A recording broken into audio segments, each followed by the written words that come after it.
कितने प्रतिशत? 100%। अब अन्यथा किसी वचन के लिए गुंजाइश ही नहीं रही। धर्म की ईश्वर जब धर्म की बात कहेंगे तो 100% सही होगी। दुनिया तो धर्म का ना नाथ होता है, ना स्वामी, ना ईश्वर, ना पालन करता, और धर्म की व्याख्या करने लगता है। किसकी व्याख्या करने लगता है? धर्म की व्याख्या करने लगता है। कभी कभी मुझे तब ज्यादा हंसी आती है कि एक विद्यार्थी टीचर को पढ़ाने लग जाए, सर ऐसा नहीं है, ऐसा है, तो आश्चर्य लगने लगता है। अरे एक विद्यार्थी और टीचर को समझाने के लिए बैठा है, मैं समझा देता हूं, मैं बतलाता हूं, वो बच्चा है। कौन है? बालक है। केवल बालक जैसी बात हो सकती है।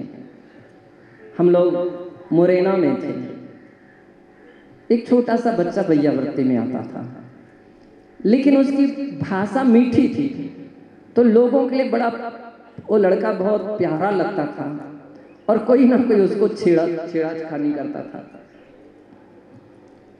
किसी ना किसी विषय पर कोई ना कोई बात एक कह देगा और बस, अंकल जी आप नहीं समझते हो मुझे। वो जब उसका मूड बिगड़ता था तो वो कहता, अंकल जी आप नहीं समझते मुझे, मैं अभी बतला दूंगा आपको।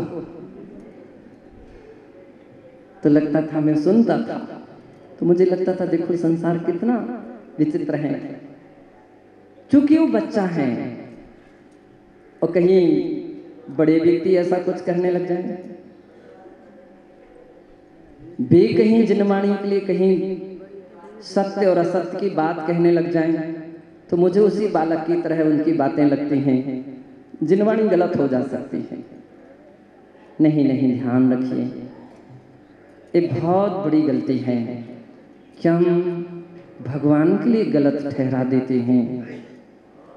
हम उनकी वाणी के लिए, जिनवाणी के लिए गलत ठहरा देते हैं, लेकिन यह नहीं समझ पाते हैं कि गलत वे नहीं, गलत क्या है? हम हो सकते हैं, अपना ज्ञान हो सकता है। अरे अपने पास तो केवल एक पानी की बूंद की तरह ज्ञान है। कितना ज्ञान है? पानी की बूंद की तरह है। और केवल ज्ञानी का ज्ञान कैसा है? असीम समुद्र की तरह है, लवण समुद्र नहीं, कैसा? स्वयंभू रमण समुद्र की तरह है। सबसे विशालतम समुद्र होता है, तो कौन सा समुद्र है? स्वयंभू रमण समुद्र। कहां इतना असीम जल और कहां तुम्हारी बूंद। बूंद कहीं समुद्र को समझाने के लिए बैठे, तब तो आश्चर्य होने लगता है। ध्यान रखिए, कभी भी ऐसी नादानी नहीं करना चाहिए, कभी भी ऐसा दुस्साहस नहीं करना चाहिए।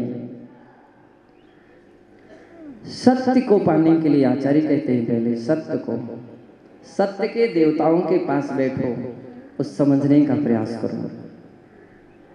सही रूप में सत्य के देवता यानी भगवान ही सत्य का प्रतिपादन कर सकते हैं और कोई छद्मस्त नहीं कर सकता है।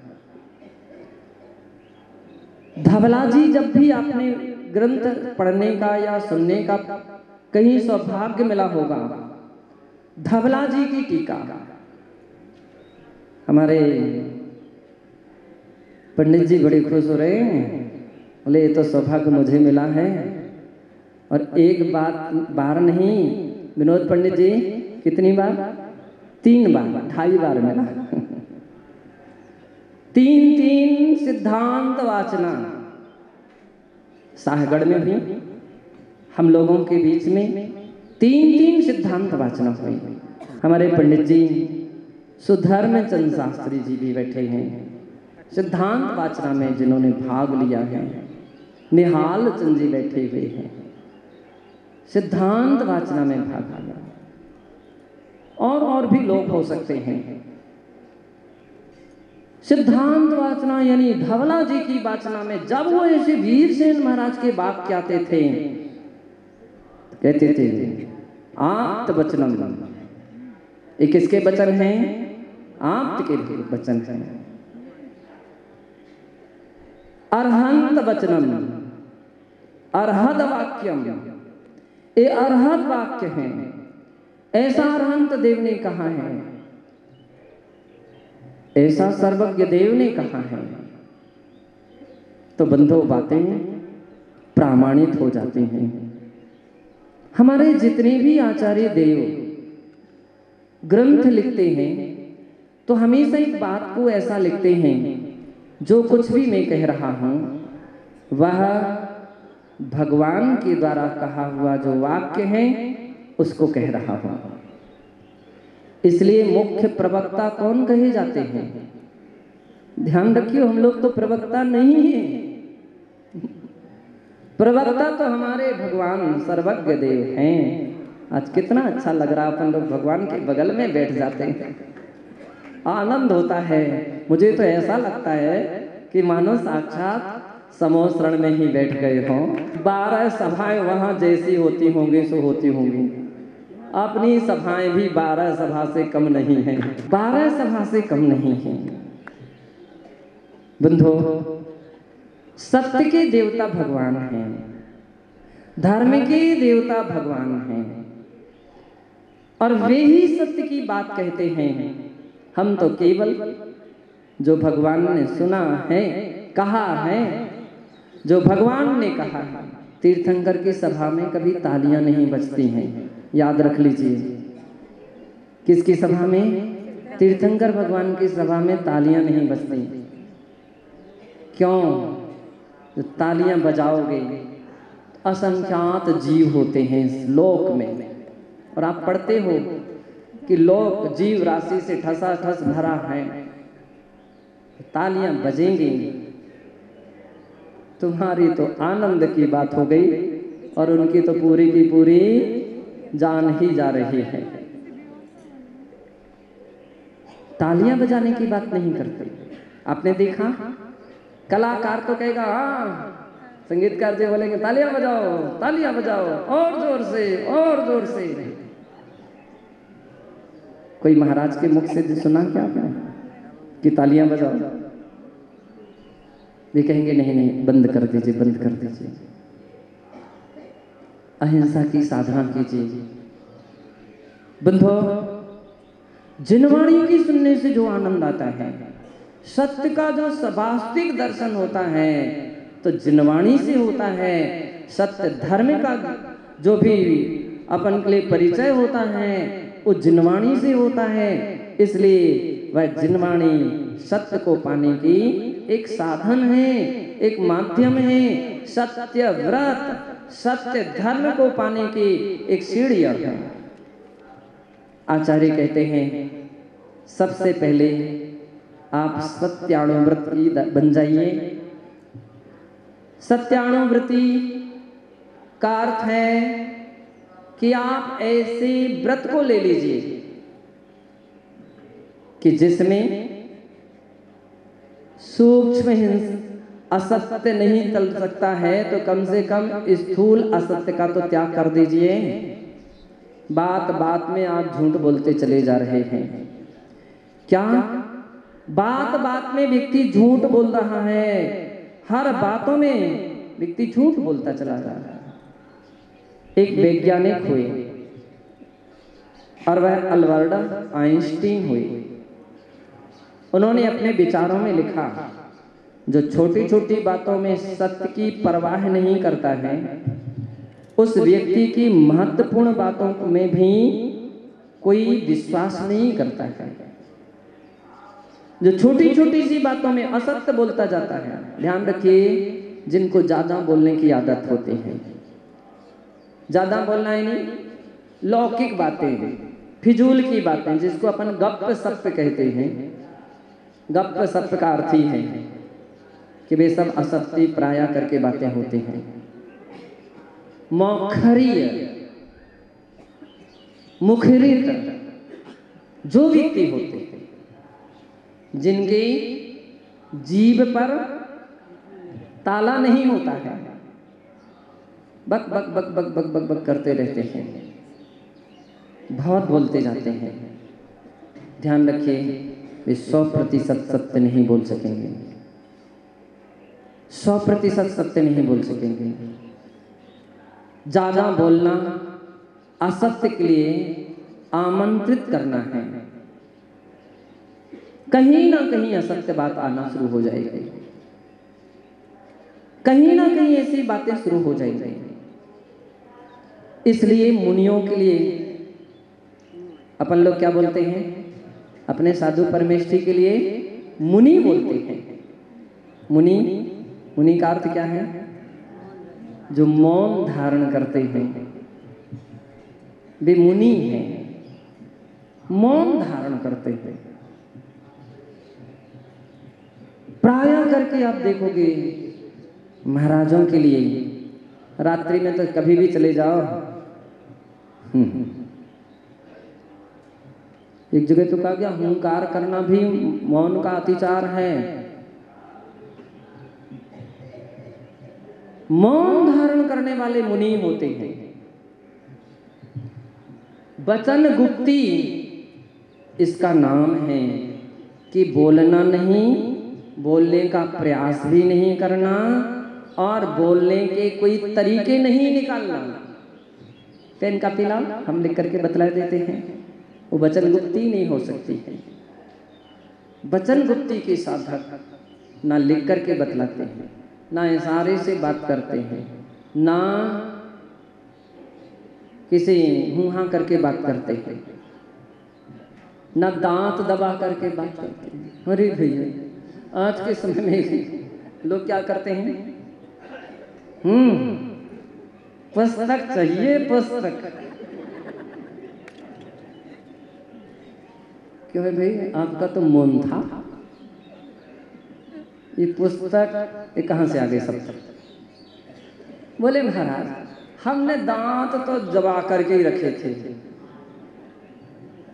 तो मौन कहाँ रहा? वचन गुप्ती का अर्थ है जिस समय मुनिजन सामायिक में बैठ जाते हैं। अपन लोग सुबह का ध्यान में आनंद आता है ना, ध्यान में आनंद आता है। चारों तरफ से बिल्कुल सन्नाटा छा जाता है, इतने सारे लोग बैठते हैं और फिर भी बिल्कुल चू चपाट की आवाज नहीं है, इतने ध्यान में डूब जाते हैं। सांची सांची बताओ, कहीं सोने तो नहीं लगते हो? नहीं, हाँ इक्के दुक्के हो सकते हो पीछे, वो सोने वाले तो ओट खोज लेते हैं, लेकिन ध्यान करने वाले नहीं खोजते हैं। जब वो ध्यान में डूबते हैं तो ना हूँ है, ना हाँ है, ना यहाँ देखना, ना वहाँ देखना, ना लिख करके बात करना, कुछ भी नहीं है। वे मुनिजन उस ध्यान की भूमिका में वचन गुप्ती के परिपालक होते हैं। आवश्यक नहीं कि 2 घड़ी, 4 घड़ी, 6 घड़ी, 4 महीने, 6 महीने और 1 वर्ष तक के उदाहरण हैं कि इस प्रकार के वचन गुप्ती में तल्लीन रहे, काय गुप्ती में तल्लीन रहे महाराज लोग। कौन है वो? जिन्होंने 6 महीने तक ध्यान में हिले भी नहीं। वे कौन थे? कौन थे? आदिनाथ भगवान महामुनिराज। और जो 1 वर्ष तक मौन रहे, बाहुबली भगवान। ऐसी वचन गुप्ती के साधक 1 साल तक, व्यक्तिगत आधा घंटे भी, 10 मिनट भी हमको कठिन हो जाता है। सभी शरारती ध्यान रखिए, रात्रि में सबका मौन की प्रतिज्ञा है, सबको मौन रखना चाहिए। सोने के बाद तो सभी मौन हो जाते हैं। इसलिए उसकी कोई कीमत नहीं है। कीमत तो उसकी है जो जागते समय और ऐसे अवसर पर बोलने की जहां गुंजाइश थी उसमें जो मौन धारण करते वो मौन है। बंधो, वचन गुप्ती की बात कही आचार्यों ने, हमारे यहाँ सत्य महाव्रत की बात कही। मुनिजन सत्य महाव्रती होते हैं, छोटा हो या बड़ा हो, सूक्ष्म हो या स्थूल हो, झूठ नहीं बोलते हैं, झूठ नहीं बोलते हैं। जैसा उनको ज्ञान में है, जितना है उतना अब वैसा ही बोलते हैं। अगर जान करके झूठ बोलने लग जाएं तो सत्य महाव्रत नहीं रहेगा, सत्य महाव्रती नहीं रहेंगे। और सच्ची बात तो ये है कि दुनिया की बातें असत्य हो सकती हैं, हम तो अपने गुरु की बात कहते हैं। तो इसलिए जिन बातों में हमको समाधान कहीं ना मिले तो हम अपने गुरुदेव से पूछ लेते हैं। अब तो वो भी संभव नहीं है, लेकिन हाँ किन्हीं प्रतिष्ठित सच्चे आचार्यों से, उपाध्यायों से साधु पूछ लेते हैं सत्य क्या है। और जो कहते हैं नान्यथा मुनि भाषणम, नान्यथा गुरु भाषणम, भी गलत नहीं कहेंगे। उसको हम अपनी श्रद्धा से स्वीकार करके उसी को कहते हैं। बेराग देश के वशीभूत होकर के नहीं, उनके लिए गुरुओं पर के वचनों पर विश्वास है। ध्यान रखिए, सदैव सदैव निर्ग्रंथ दिगंबर मुद्रा के धारी पाप भीरु आचार्यों के वचनों पर विश्वास कीजिए। वीरसेन महाराज के सामने धवला जी में कुछ ऐसे प्रश्न आ जाते थे, एक ही विषय में दो आचार्य दो बात कह रहे हैं। पुष्पदंत भूतबली कुछ कह रहे हैं और कसाय पहाड़ के लेखक आचार्य गुणधर मुनि महाराज कुछ कह रहे हैं। ऐसे वाक्य आ गए। अब क्या करें, किसको माने? इनके वचन सही हैं कि इनके वचन सही हैं? अपन लोग अपने ज्ञान से जल्दी निर्णय दे देते हैं, अरे हमारे लिए तो इनके वचन सही समझ में आ रहे हैं। कितनी जल्दी व्यक्ति बोल जाता है, इनके वचन सही समझ में आ रहे हैं, इनके वचन गलत समझ में आ रहे हैं। नहीं, वीरसेन महाराज इतने ज्ञान के तत्व के ज्ञाता थे